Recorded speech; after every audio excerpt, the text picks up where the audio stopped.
Hello guys, good morning. Kunin ko muna ang inyong atensyon. Meron pala kaming bagong negosyo. Gusto namin lumaban ng patas. Ayaw namin magnakaw. Kaya may bago po kaming negosyo na gagawin. Meron kaming paninda na sibuyas at bawang. Gusto namin na pati sana kayo ay bibili sa aming mga produkto. Mura lang po ito.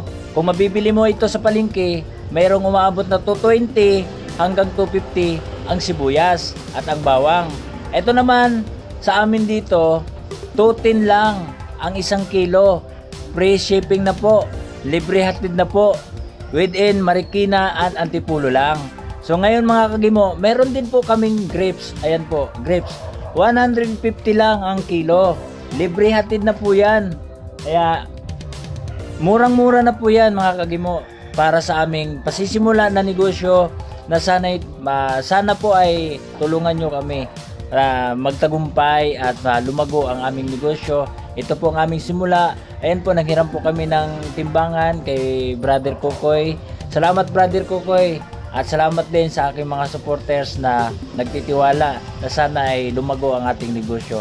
Sana po makatulong kayo sa aming negosyo sa pamamagitan ng pag-like at pag-share ng aming video. At syempre, bibili na rin kayo. Maraming salamat. God bless.